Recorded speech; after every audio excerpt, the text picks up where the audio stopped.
Welcome back to the Real Friends podcast. We have our third friend from TikTok coming on, Casey. How are you? Good. How are you? Thank you for having me. Of course, absolutely. Thank you for coming on. I did not know if I was going to find anyone to talk about Eddington with, so I'm very happy you were interested in talking about it. Of course, I have a lot to say about the movie. Yeah, same. I've got a lot to say about Ari Aster for sure, so I'm excited to Perfect. talk about it. But like we do with everybody else that comes on, let's talk a little bit about your page. So let followers know where they can go to look at your stuff and kind of what you talk about and how you got into, being a film reviewer on TikTok. Perfect. So my TikTok is Casey's Film Club, Casey with a K, and kind of got into TikTok. I'm just religiously on Letterbox.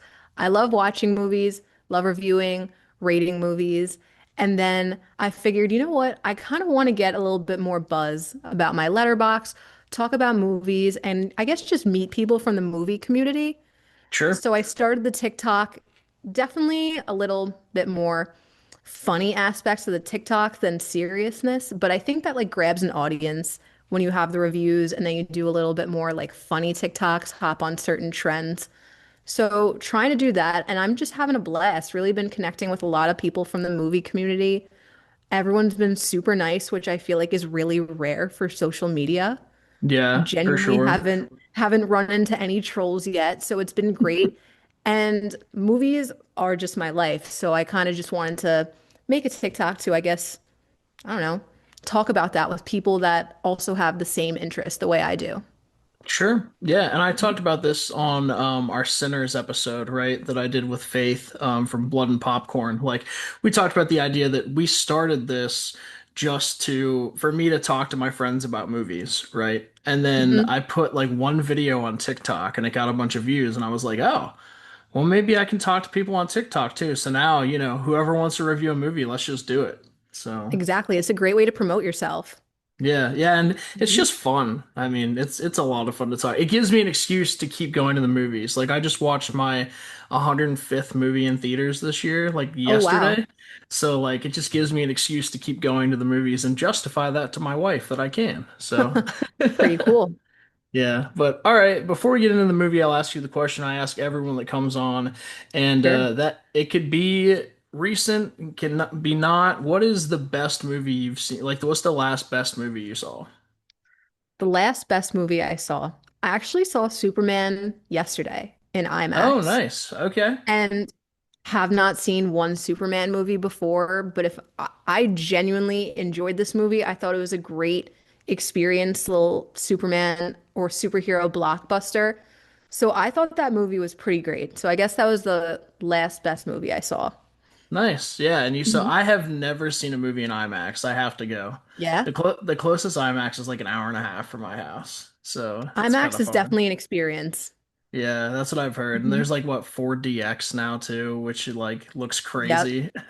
4DX, definitely when Christopher Nolan's Odyssey comes out next year, you got to go see that in IMAX. It looks like it's going to be hard to get tickets. They're already selling out and it's a year in advance. Yep. So, right on. Cool. Well, hey, awesome. I'm glad people get to know you a little bit. Let's dive right into Eddington Yes. because, like you said, we've got a Perfect. lot to talk about. So, We have a lot just to talk about. yeah, dive into it. Like, give me your initial impressions of, Ari Aster's fourth movie. Initial impressions, definitely different from the three movies we've seen from him so far. I really enjoyed this movie. I know there's a lot of controversy surrounding the movie right now, but I think when like as time goes on, people are going to start to appreciate this movie. I think he was on the nose with how dramatic some of us were during COVID. And on Yeah. both sides of the spectrum, he goes over the paranoia, the hysteria, the heavy reliance on social media. So it was definitely like 2.5 hours of PTSD, but it was something unique. And I like that we're at the point where we can look back in COVID and the theater's laughing at certain parts. Like enough time has passed where we can talk about this. Yeah. I agree Hmm. entirely. I mean, I don't know if it's my favorite Ari Aster, but it's Yeah. close. Like, it's Yes, close for me. I think it's between this and Midsommar probably for my me favorite. as well. Yeah.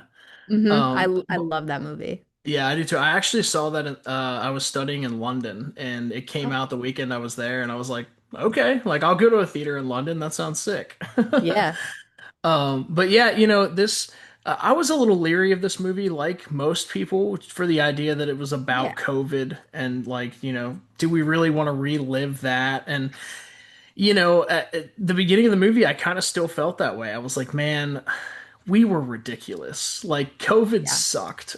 People sucked during COVID. Yes, But then it takes a turn, and then it's an Ari Aster film to a T. And absolutely. I was locked in. Like I really enjoyed this movie, and you know it's disappointing that so Ari Aster, in my opinion, has kind of built A24, right? Like Hereditary and Midsommar, like put them on the map. And then Absolutely. Beau is Afraid came out, which I still haven't seen, so I do need to see that one. Okay. But it bombed at the box office. And this is kind of bombing too. I mean, I know it's only been out for a couple days, but you know, this is the biggest budget movie he's made, and it's got like the least, you know, turnout the first weekend. I don't know if it's because some people are offended. Like I'm seeing the letterbox reviews, and a lot of people are saying this movie is horrible because it's deeply offensive. I don't know if it's one of those types of movies. Beau was afraid. I got flamed for this on social media, but I did not enjoy that movie personally. Sure. So I really enjoyed this, and I was very surprised that a lot of people were calling this his worst movie he's put out. Oh wow. Yeah, Mhm. it's crazy. And you know, I'm on another podcast and I'm just a guest on that one and we talked Okay. like for 5 minutes about this movie and the host was like, "I'm surprised you guys liked it." He's like, "I expected to be the only one that liked it." I feel like if you go into it with an open mind, this movie's great, but Ari Aster, the way he makes movies, if he's not offending people, he's doing it wrong. Like that's That's a not great Ari point. Aster, you know? Exactly. So yeah, I mean, you know, like I said, I really enjoyed it. This is definitely his most star like filled film. I mean, you know, Hmm. we've got Pedro Pascal, Austin Butler, Emma Stone, Joaquin Phoenix. Like, I don't even know what the guy's name is, but the dude who's like the main character in Yellowstone. You know, like there's Yes. so many big actors in this movie. And yeah, it's intense. I like it a lot. I will say, like, some of the cast, I feel like did not perform to what I thought they were going to in this Sure. example. Like, it's not Emma Stone's fault, but for example, her character hated it. Feel like it served its purpose, but did a whole lot of nothing. Like, same thing with Austin Butler. Like, just Mm. didn't really bring as much to the table as I was led to believe. So I guess that's my fault. Sure. I'm with you with Emma Stone. The big complaint I've seen about her is we didn't get enough, right? Yeah, Because she's billed as a pretty big character, but you know, this to me in the commercial like the trailers and things like that was billed as an ensemble film. exactly. This is not an ensemble film. This is Joaquin Phoenix and everyone else. Exactly. So I feel you. I feel like Austin Butler worked for me at least. He wasn't in it enough, I don't think. Hmm. But Ari Aster's talking about making another film with some of the characters returning. So not really a sequel, but like Okay. in the same world. I could see him having a huge role in that movie. But Austin Butler with his like sleazy, like long Yeah. gazing looks and stuff, like he was a really good Vernon. We just didn't get hardly any Vernon at all. No, he came in. Am I allowed to say a spoiler on this? Yeah, at this point, we're like 10 minutes in. It's spoiler time. Okay. Yeah, he came in. He served his purpose as like a little cult leader. He stole Emma Stone. That was it. And then his last appearance was at the very end of the movie, Joaquin Phoenix and Emma Stone's mom in the movie watching him on a video. Like, Yeah, I wanted more of him. I think he's a great young actor. I think he's really built himself up over the years. yeah. I thought we were getting more, but you're right. It really was just a Joaquin Phoenix feature. It was. Yeah, it was, you know, whether he went insane or the insanity just showed itself after a while, like it Hmm. was definitely a big dive into it. And you know, this is kind of Ari Aster's MO, and he said he doesn't really realize that he does this, but like Hereditary, it's about like, you know, a family going crazy. Midsommar, it's kind of the same thing, right? This Hmm. movie, it's the same thing. I've heard Beau is Afraid is the same thing. It's like one family all their secrets coming out and it ruining everything. Yes. And I love like Ari Aster's hook is trying to induce anxiety into Yeah. everyone watching. And the best way to do that, I guess, is to make it personal because this was the most anxiety inducing movie I've watched of his since we lived through this. Yeah. 100%. And I love the things he's tackling, right? Like I don't think we have to go point by point the whole movie because it's brand new. Like just talk Yeah. about what we liked, what we didn't like, things like that. One thing that people really didn't like and I loved were the crisis actors and how they fed into the movie. I thought that was great, right? Because it's I enjoyed that tackling too. yeah, it's tackling, something that people think was happening and Ari Aster when he was making this movie. So I don't know if you know this, he's from New Mexico. Like Oh no. his family lives in Albuquerque. So he wanted to make like a New Mexico Western for a long time. This was actually going to be the first movie he ever made, but then he made the other ones before it and decided he was going to make it now. But he went back to New Mexico and interviewed sheriffs and politicians and mayors to see how they felt during COVID. And Hmm. Joe Cross, the main sheriff, is like same wardrobe, same attitude, same everything as a sheriff he interviewed in New Mexico. That's pretty interesting. Did not know that. Yeah, so it's just cool that I mean a lot of people are getting offended by this movie, but it's not Yes. one way or the other. It's not, hey, Republicans are dumb, and it's not, hey, like, the left is stupid. Like it's not saying any of that. It's showing that we all were kind of idiotic and things like this could have happened in towns. Exactly. That's why I think it's so great because he offended everyone. So Yeah, you really can't take it too personally in that sense. I mean, he dramatized it in a perfect way. Same thing with like the comedy aspect when he's making fun of both sides. I thought the comedic timing was perfect, definitely on the nose. So yeah, good. Like when the black screen started and it has like the haunting music and it zooms out and it's the black square from Instagram from yeah. 2020. Like the way he just did that, I thought was hysterical in a way. Yeah, it's great. And there's kind of two parts to what I want to say here. Like he did in a less funny way, but still this is a very funny movie. Kind of what Trey Hmm. Parker and Matt Stone do with South Park. They Yes. just offend everyone, right? But I Hmm. think the hardest I have laughed in a movie in a very long time is when the kid Brian was at the dinner table with his Yes. family, trying to talk about they need to get rid of the whiteness and all this stuff, which that was a huge thing on college campuses after what happened with George Floyd. Like, with the protests and everything, kids not sure of their identity, trying to figure out how they can help in these situations, Hmm. particularly Caucasian kids. They're like, we want to help, but we also feel like we shouldn't say anything, right? And Brian was embodying that, but it was so funny. His dad goes, like, he called him, he asked him if he's the R word. He goes, "You're Yeah. white." He's like, "What are you talking about?" And there's guns up on the wall behind him. I thought that was so funny. And it's what do they call that? Like a smash cut, right? Because we've never seen Yeah. the parents before, never seen anything else. Just smash cuts to that, and then it's immediately gone. That was great. And for anyone watching, like this is why you have to see Eddington in theaters because it is a great theater atmosphere. I think everyone burst out laughing, at least the theater I was in seeing it. Yeah, 100%. There were only like 10 people in the showtime I went to because it was like a 10 a.m. on like a Yeah, Thursday, but everyone was laughing. Yeah, I mean it's a Western, it's a comedy. It also transcends genre, right? Like absolutely. like you have the scene where Cross, after he's, done all the bad things, goes home. And it's like an Ari Aster horror film. Like he walks up and Emma Stone's standing there looking like a spirit almost. And it felt like, one of his horror movies. So this could be any kind of genre you want, which is usually the best type of movie.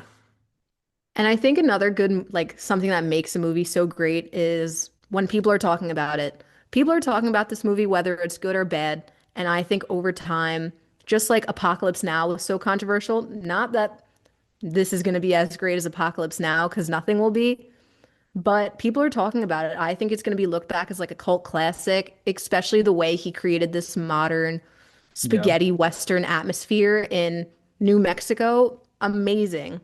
Yep. Well, and it's interesting you bring up Apocalypse Now, right? Because there's a lot of parallels between that movie and this movie, just in terms of what they did. Mhm. Apocalypse Now came out very shortly after Vietnam. Yes. right? And this movie's coming out very shortly after COVID. And, it's also, I think what's hurting this movie is when it came out, right? Because people are spending a lot of money at the movies right now. Like last week, Superman came out. This week, Hmm. this came out along with Smurfs. So if you're a parent, are you gonna get a babysitter and go see Eddington, or are you gonna take your kids to see Smurfs? And then next week we get Fantastic Four. So like this is nuzzled into a crappy part of this movie. I feel like would have done much better if it came out in like a March or an April or something like that. Absolutely. Like for the time period that like COVID really hit, that Yeah, would have been great. exactly. But Yeah, I think this is a movie that when it hits like HBO Max because it's A24, it'll get a whole new life. I really do. absolutely. People will definitely appreciate this movie down the line, and Yeah. people are gonna take back calling this Ari Aster's worst movie. Yeah. Yeah, they have to. I Hmm. mean, like I said, it might be the best to me. Like that might be a little recency bias. I have to go back and watch Midsommar and make sure. But yeah, I really, really like this movie. And it's A24 is not concerned. Like No. Beau is Afraid didn't make money. This isn't making money. They are already telling him he can keep making movies. Like they're not concerned about Ari Aster. I feel like regardless if like when this bombed, the last movie bombed, people are still gonna see an Ari Aster movie. Like no Yeah. matter if they thought the last one wasn't as good. Like I did not like Beau is Afraid, but I saw this Thursday night last week right when it came out. Yeah. I Hmm. tried to watch Beau is Afraid Wednesday night before going to see Okay. this Thursday. It was a slog, man. And I love Joaquin Phoenix. Some of my favorite movies have Joaquin Phoenix in them, and I couldn't get into it. I'm glad you say that because I was genuinely getting hate comments. Huh. Yeah, people were Because offended, that's kind of like I thought that was kind of like a unanimous thing is that people didn't like right? Beau is Afraid. So maybe it's because if you had the tagline Beau is Afraid, and since people like if they're searching for that, right? They're Yeah. like, "Oh, this is my favorite movie. What are you talking about?" I mean, I will say Joaquin Phoenix still killed it in that, just like he did in Eddington. And I love like we're getting this director lead actor duo with Ari Aster Yes. and Joaquin Phoenix, like Martin Scorsese and Robert De Niro and Leonardo DiCaprio, like stuff like that. I'm enjoying this little duo we have going on. I love it. I feel like Joaquin Phoenix and him are as synonymous as Ryan Coogler and Michael B. Jordan. Like Great way to put it. and they're both amazing. Honestly, though, like as I think this is one of the best roles that Joaquin's done, maybe besides Arthur Fleck and the Joker. Yes. Um, I forgot it was him. Like if it wasn't for his eyes, I forgot that it was Joaquin Phoenix. He was phenomenal in this role. He absolutely embodied like the most dramatic side of the Republicans during this time. And I love that at the end, like he's really the only one suffering at the end of this movie. Yeah, When I guess like I don't know, I was rooting for him a little bit. I felt bad when his wife hated him and left him. Like I wanted him to become mayor, and then when the movie switched from an observational piece about 2020 to then an Ari Aster thriller horror with the gunshot. yeah, So then I was like, all right, maybe I won't root for him as much, but Joaquin Phoenix just killed it. I thought Joe Cross was a great character because that yeah. just the perfect embodiment of 2020. Yeah, 100%. I live in like small town America too, like very similar to this town. And the police around here and everything like that during COVID, they said a lot of what was said in this movie. Like COVID's not here. Like we don't want to wear a mask. I can't Hmm. breathe, all these things. And you know, seeing that in this movie was kind of crazy that the sheriff who's supposed to be enacting these laws is like, no, Yes. we're not going to do it. It was definitely, I don't know about you. I definitely was having PTSD, anxiety, cringing at some parts of it, like early on in the beginning in the Yeah. grocery store. Oh, 100%. That's where I was going to Yeah. go too. Yeah. But s- my interest was peaked the entire time. Yeah, I agree. And it was so captivating right from the beginning because Ari Aster does this thing. I can't remember if he did it in Hereditary, but I know he did it in Midsommar and he did it in this, where he opens with such an obscure, like almost like an opening to a TV show before the credits roll, right? Like, because we see the guy, I can't remember his name, but the homeless guy walking around, Yes. talking to himself and all of these things. And we don't know at that point what stage in the COVID, lockdown we're in. Hmm. And it just locks you in from there, and then it takes you on this ride the whole time. And one complaint I've heard from people that, I typically agree with their movie taste is it's too many subplots. I don't know if Okay. I necessarily agree with that. I feel like they were all serving the means. Like there were different storylines, but it's still focused on Joe Cross. This isn't like the movie Crash, or it's not even like Lord of the Rings, where it's like four separate storylines that eventually come together. All of these pretty well played together in the same vein, at least in my opinion.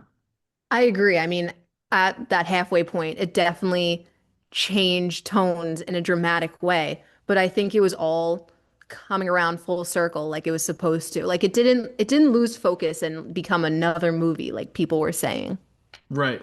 Yeah, I Mhm. think I think if you can pinpoint one maybe is like the Brian storyline when he's trying to get with that girl and the mayor's son is getting with her, right? Yeah. But that played into them blackmailing Michael, right? Yes. Which I didn't see that coming. I was not prepared for them to blackmail him.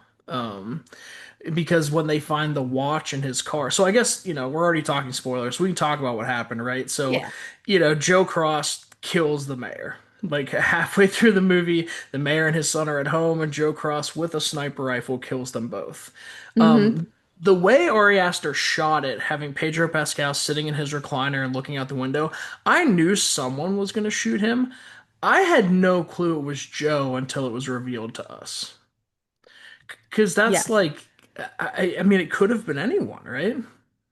I agree. I didn't think it was going to take that turn that fast, but then it was like, all right, guy's wife just left him.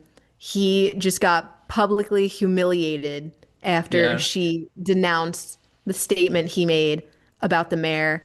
So And the mayor I feel like slaps him in public. Like, he that's slaps right him in after that. public. I feel like it was a perfect breakdown. And yeah, he just flipped a switch at a point. So I was like, all right, once they showed that it was Joaquin Phoenix's face, but definitely it was ominous during that scene. Like you knew Yeah. something was going to go down. Yeah. And it's, when it happened, I was like, oh, that makes sense. Because he had just killed the homeless guy, right? And dumped his Hmm. body. And so it was like, all right, I guess he's just on a killing spree now. Yes.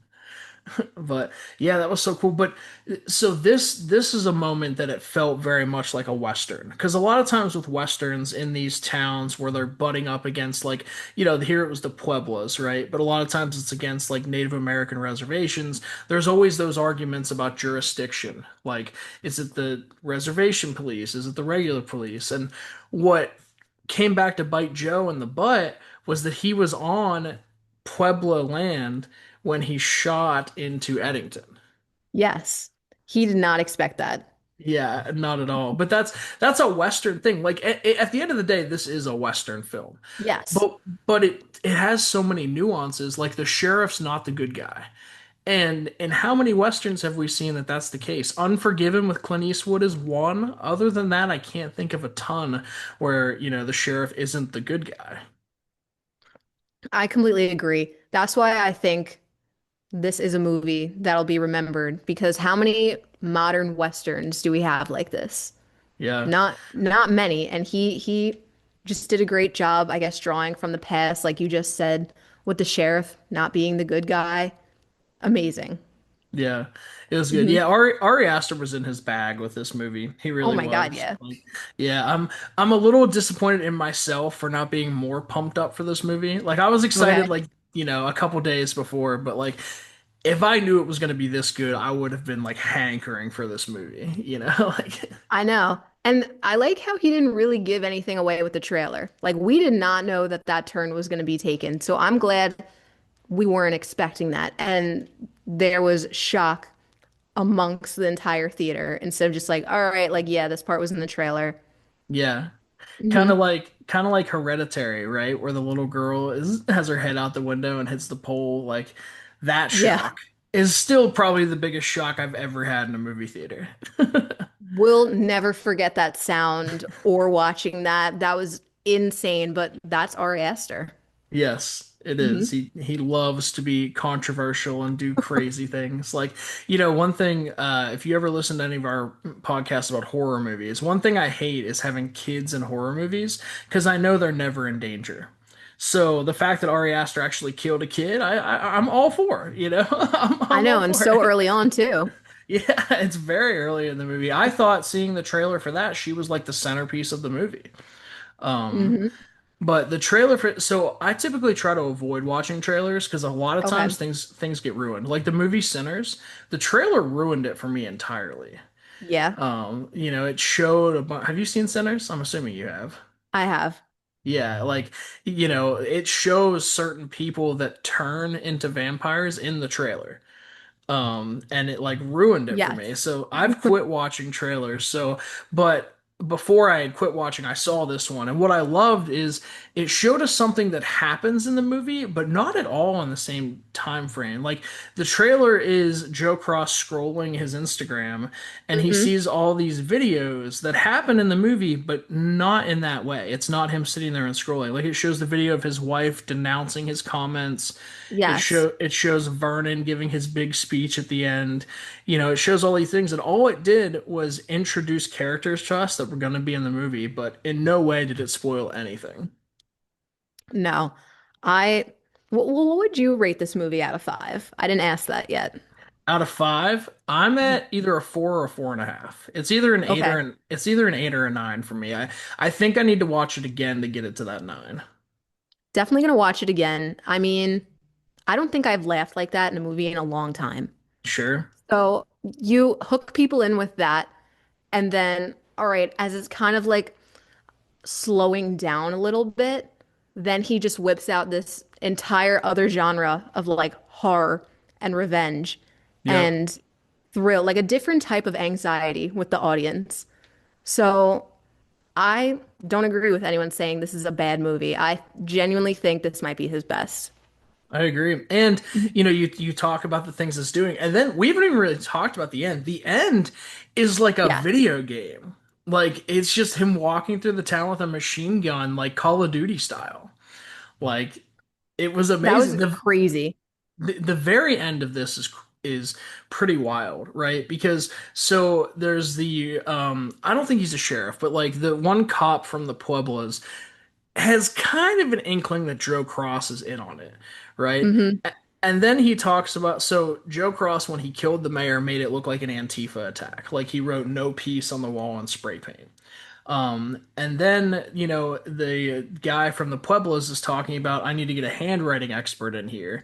And then he's in the sheriff's station whenever they arrest Michael and try to pin the crime on him. And he sees Joe Cross's handwriting on the whiteboard and sees that it matches. So he runs to try to find more evidence, and Joe Hmm. Cross goes after him.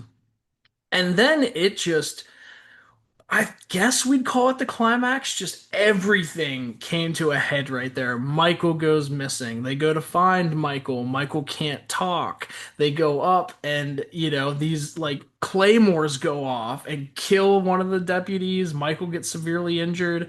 And then, yeah, the Antifa, like they weren't Antifa. They were crisis actors, just start Hmm. attacking Joe. And it's insane. Definitely insane. I That might have been like my favorite part of the movie, that just because no one knew what was happening. And then with the Right. ending, I really love how you kind of get an ending for every single character. Like one of the sheriff's or not sheriff deputies dies, like you said. You see Michael, he's still alive but severely All injured, half messed of up. his Yeah. face. And then, you get the video with Austin Butler and Emma Stone at the end, like she's happy, she's pregnant, which a little full circle moment too, since Joe Cross was looking at the videos in the beginning of what do you do if your partner's not ready to like have a Right. baby or something. So I Yep. really like how everything came full circle and Joe Cross is just living and suffering, basically.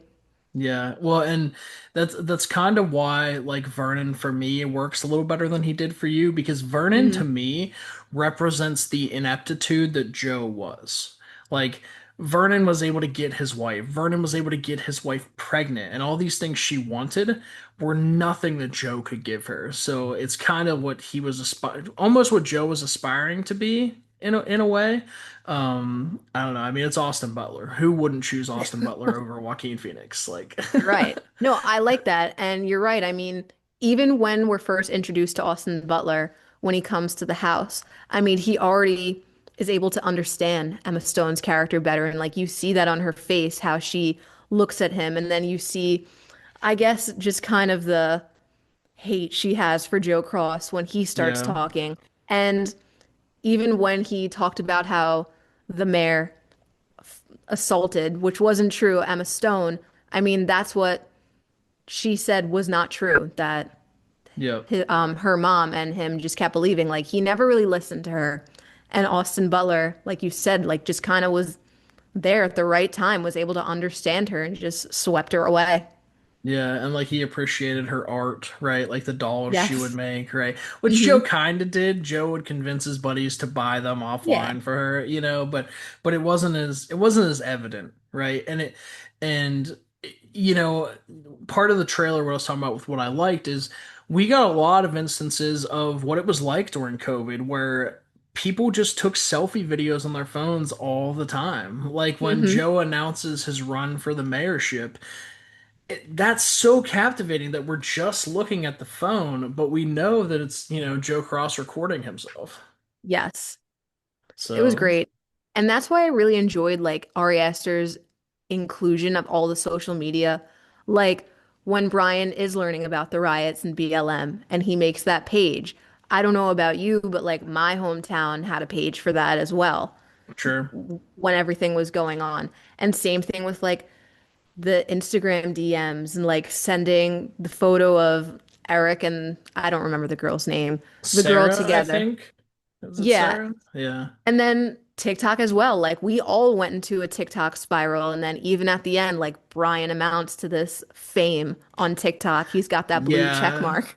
I don't know. I can't remember the kid's name, but I think he's inspired by that kid in Michigan who like stopped the Antifa riot and shot all those kids, and now he's Hmm. like super popular on social media. It was like the same thing. Like he went from like this kid who, was trying to, he was a kid trying to find a group that he fit in with, right? Hmm. And a lot of times with college students, older high school students, they're going to do whatever the girl they're interested in is doing. They're like, we're on board. So that's what he was trying to do.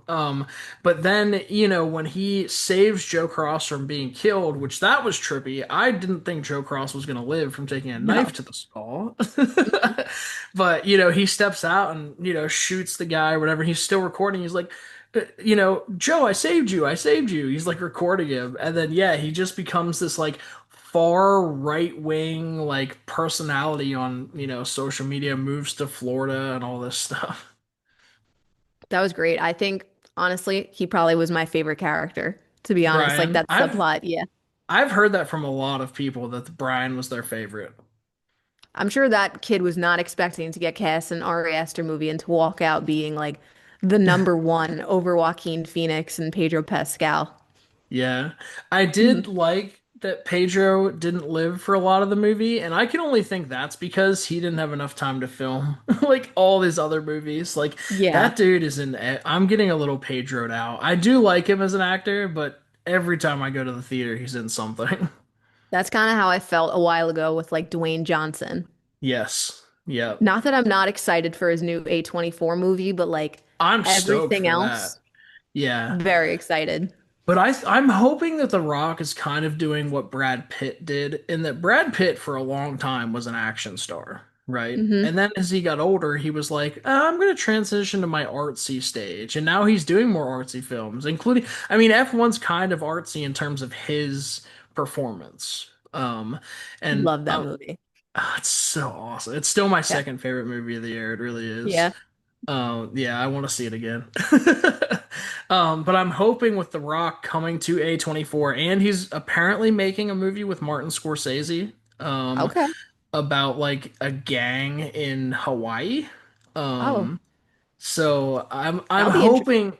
I'm hoping he can go into like better movies because he's just kind of been making crap for a long time. Oh my God, yeah. Everything with like a gun in a car, and then Black Adam just bombed Yeah. nationwide. Yeah, it was bad. It was real So bad. bad. And you ever seen those memes that it's like five different pictures of The Rock and he's wearing the same shirt, same pants. So like this is five Yeah. different movies. Like I'm glad he's broadening his horizon. And I mean, I guess Emma Stone in a way is too. I feel like after Poor Things, she shifted. Like this was definitely a different type of role for her in Eddington. yeah, I agree. She's been doing a lot of movies. Oh, what's that guy's name? Like Um, Yorgos. yeah, Yorgos. Yeah, she's like locked at the hip with him Yeah. making all of his Hmm. movies. But she's she's won two Academy Awards for Best Actress now. Like Yes. we met her, I think, in was it Superbad? Was like her first movie? I think Like, that was like her first big like blockbuster. yeah, and like since I had no clue the snotty girl from Superbad would become one of the best actresses of the 2000s. Oh my God. And honestly, I'm a big Emma Stone girl, so I think she deserves like all her accolades she's getting. Again, not the best role she's been in, but not her fault. Yeah, no, not at all. Hmm. And she was good in it, right? There was just Yeah. I think even though this is 2.5 hours, this is one of Ari Aster's shorter movies, I think. It's certainly a lot shorter than Beau Was Afraid. Yeah. Um, so maybe that was part of it. Maybe if it was a little bit longer. Like I didn't feel the runtime in this. And that's good with No, a long movie, for sure. I know. Usually, like with a longer movie, I check the time on like my watch or my phone. But this one, Yeah. I was locked in. When it was over, I was like, wow, that was pretty fast. But Yeah. it was great. I kind of wish we had like more of a confrontation with Joe and was it Lou? He kept calling it, right? Lou was Emma Stone's character's name. But Louise. Yeah. Yeah, he yes. called her Lou, but yeah, Louise. I wish we had more of like a confrontation at the end. You kind of think you're going to get that confrontation, but it turns out to be his mom, I mean, her mom at Yes. the end. Yeah. But I guess she didn't want a confrontation. She just went peacefully, like he did her dirty. Fair for her to just walk out and not say another word. But as an audience, I wish we got like a little fight. I agree with you. My only like hesitation on it is that at the point he was at, I'm afraid Mhm. he would have killed her if it was her. Like That's honestly a fair point. he walks in with the gun. He's just killed how many people? Like I'd be afraid he would kill her. And I also thought he was going to kill the mom. And we really even haven't talked about her. She Yeah. was phenomenal in this movie. Like she embodies the I don't want to say Karen because I don't love using the word Karen, but like, Mhm. the middle-aged like white mom that stayed on Facebook way too much during COVID, and now they're just in this constant like conspiracy theory, Yes. cesspool, right? Like quicksand. I also think like her living with Joe and Louise was like perfect for how family dynamics were during lockdown. I For mean, sure. she was beyond, I guess, annoying in the beginning, Yeah. or she just kept like was on Joe's back the whole time. And then at the end, she turned out to be like the loveliest one of all. Well, Like, yeah. I think what she's doing at the end is she's taking full advantage of the fact that Joe can't speak, Yes. and she is the mayor without embodying being the mayor. That was definitely weird at the end when she like All tucked in him into her bed. bed. Yeah. And then the nurse gets in bed with him. Yeah, Yeah, he strips down, gets in the bed, but I hated her character in the beginning. Then I kind of liked it, but you are right. I mean, if Joe was the same old, same money, same house, like she would have gotten out of there in no time. for sure. It was Mhm. weird to me that they still made him mayor. Like now that Yeah. he's completely inept and can't do anything, and he's still, I guess he's the mayor because he like stopped the Antifa massacre or whatever. I don't know. Maybe that's like another Ari Aster comedic.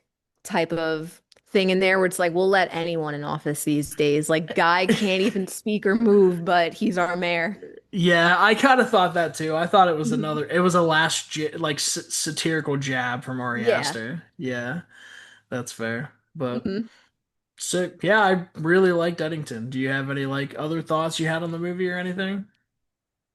Not really any other thoughts. I definitely didn't know what to expect going into this, but I didn't walk away disappointed. So Yeah. if this is how like the rest of his films are gonna go, I'm pretty excited. I loved Hereditary and Midsommar, but Was Afraid kind of lost me there for a bit, but now I'm back on the Aster wave and excited for the future of his films.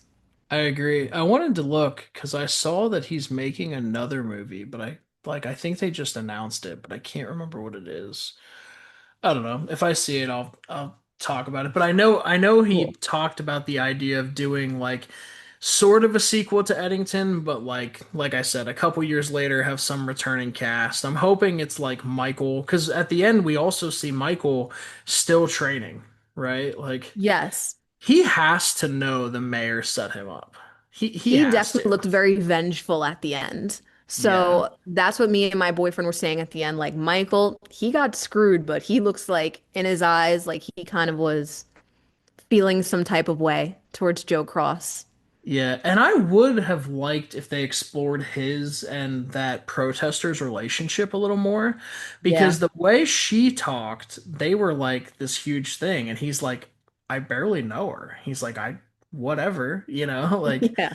I would have liked to know what the actual answer to that was because it'd be a little weird if she kept confronting him and he really didn't respond. He was like whatever, right? For that to unless Mhm. Ari Aster exclusively wrote that just to have him get set up later. Like maybe that was just a plot device. I don't know. That could be interesting. If he does do like an Eddington sequel, I would love maybe what we didn't get from Austin Butler and Emma Stone here, like kind of dive into Austin Butler's like little cult he has going on. I think Yeah, that would be pretty interesting. absolutely. Maybe this Mhm. is like a prequel to Midsommar and they actually go start that cult in Europe. Like that's Maybe. that'd be crazy. I was listening to an interview with Ari Aster and he was asked, he was like, "Hey, are you kind of like other directors where all of your movies live in the same world?" And he's like, "No, I've never really thought about that." That's not saying no, though, right? Like it's That's just true. I mean, you never know. they could. hmm But sweet. All right, well, hey, that's Eddington. Thanks so much for coming on. This was a lot of fun. Thank you for having me. I had a great time. And for everyone listening, go see Eddington Go see Eddington. Go check out plug your page one more time. at Casey's Film Club, Casey with a K. All right, check it out. And yeah, this Yep. has been the Real Friends podcast, and we will see you guys next time. Great. Thank you so much.